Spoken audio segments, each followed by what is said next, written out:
one forward, LeBron James. Playing his first game in this season. The second this game starts, he'll become the first player in NBA history to play for 23 consecutive seasons. LeBron is back, so let's put this historic night in perspective when it comes to longevity. Just 5 players made it 21 seasons in the league. Chris Paul, Kevin Garnett, Dirk, Robert Parrish, and Kevin Willis. Well, how about 22 seasons, you may ask? Just one name. Half man, half amazing. Vince Carter, who called it a career back in 2020. And after last night, one man stands alone atop this mountain with 23 seasons in the NBA, LeBron James.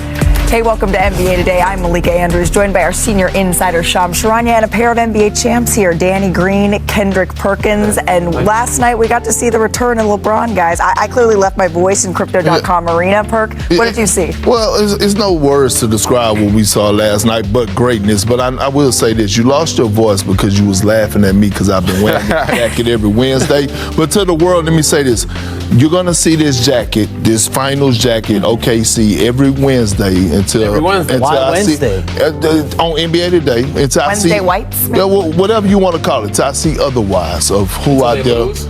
Who out there that I feel may dethrone. Okay. Well, maybe LeBron James and the Los Angeles Lakers have a little bit more of a case after getting whole last night. Let's get to the game action, right? Because after missing the first 14 games of the season, we're grooving. Get down, Danny. Get down. This is my view of the chalk toss early on, the first chalk toss of his 23rd season. I fought for my positioning, guys. I that video. That's why you lost the voice. Look at you. It ain't because of Perk. I see you right I was there. boxing out, right? He was moving and grooving at the game last night. Yeah, that's why you lost the voice. So that was pregame. This is what happened in game. This is what Lakers fans have been waiting for here, DG. He's become a shooter in his old age. Learned a thing or two from your boy Danny Green. Well, you have been waiting, Perk, to see this connection with Ayton. And it's actually not the first lob LeBron's thrown to him. I was just telling him a fun fact.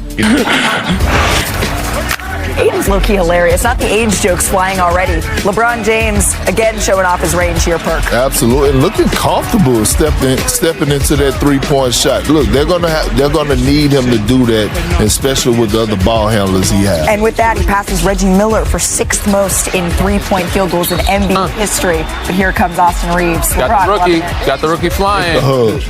8 minutes left in the third. LeBron, a little pump fake on the three. He still got it. Fade.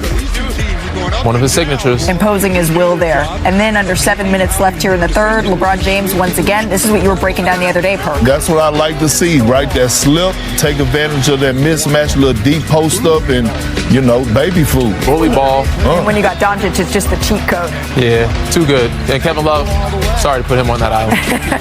Luka once again. By the way, Luka had 37 points, 10 assists. And maybe Doncic learning a little bit here from the LeBron school of dance as well.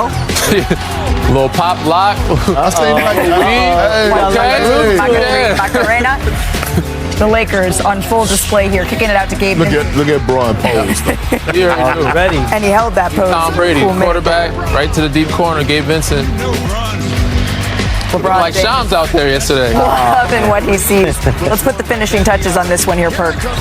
Dom, back to Ayton again. He does this so well. Getting out in transition, big Ayton running, doing his thing. That little cut right in the pocket. But the most important question, hey, LeBron James, how are you feeling after game 1 of your 23rd season? The win was a little shaky to begin. Obviously, that was expected, but as the game went on and on, my win got a lot better. Caught my second win, caught my third win. Rhythm is still coming back, obviously. First game in quite a while, almost 7 months. So, everything that happened tonight was as expected. You're entering, this is year 23, you're now in it. You hadn't played basketball since April, and you come out and have 12 assists, 1 turnover against 7 guys who weren't even born when you debuted. Wow, Sorry. I will really enjoy it once I'm done to be able to look back and see some of the things I accomplished and the great group of guys I was around, the coaching staffs I was around when I was playing the game. So I can sit back and think about what you just said as far as 7 guys not being born when I started this journey. And that just made my back hurt. So I got a few days before we play again, so I'll be okay.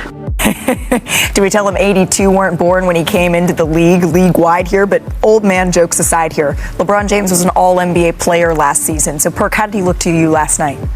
He looked great, and everybody was wondering, was he going to go out there and go for 20 or 25 or 30? And then he reminded us that he's the best all-around player this game has ever seen.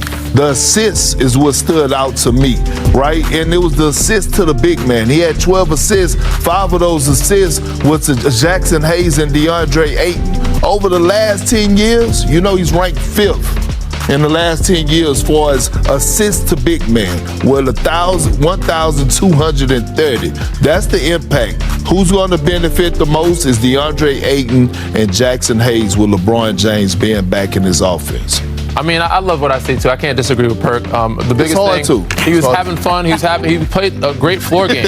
I expected him to come out a little bit more passive and but people doubted if he could fit in or who he can play with. Yeah. Even though LeBron James is a big ego or a big personality, he is a chameleon. He's been able to adapt to just any situation. So he's going to give this team whatever it needs, whether it's defense, offense. And last night, they just needed a quarterback. And last night, that's what he did. He did a great job of playing the floor game, finding DeAndre Ayton, finding Jackson Hayes, Gabe Vincent, Jake LaRavia, and doing all the little things. So I loved how he did that, not just for the first half, but the whole game, and didn't force the issue. It seemed like maybe early on he eased into it a little bit. And Shams, we were reporting until just hours before tip-off how he had more steps that he wanted to make sure that he cleared. Was this decision actually close at all? How close was it? Malika, ever since really mid-October, he was looking at mid-November. Really that game right after the Lakers road trip against the Utah Jazz last night as the potential game to come back in. So the last month was essentially his training camp and his ramp-up period to get there. And what I saw last night was exactly what I heard how last week's G League practices went with South Bay. From as far as I heard, he's using his smarts, he's using his jump shot, he's teaching G Leaguers around him on the floor how to make plays, kind of how he's been able to make the right plays all these years later. Not the high-flying phenom athlete that we've accustomed to seeing from LeBron James. I mean, last night, the fewest field goal attempts of his NBA career in 25 minutes or more. 30 minutes. So the fact that he's able to play and still have this impact, I'm not surprised. Ease was the word that I used to describe his play. And the next 2 weeks, LeBron and Lakers doctors will really be working on getting his conditioning, his wind back, and getting it to that place where he feels like he can play 35, 40 minutes. Right, because that's what he said he needed to work on. His wind is like how my voice sounds, right? He's really trying to work on that and get it back. Yeah, Here's some baby lungs here. But the Lakers, they were off to a 10-4 start, and this is what you alluded to. Some question the fit, right, of LeBron James with this team and the impact and the duo. Well, LeBron did have a simple answer to that, Perk. Take a listen. I can fit in with anybody. I don't even understand why that was even a question. What's wrong with these people out here? I can fit in right away with anybody. 23rd season, it's insane. And to sharing the court with him, it's special. And he sees things that other people can't. So he's here to help us all.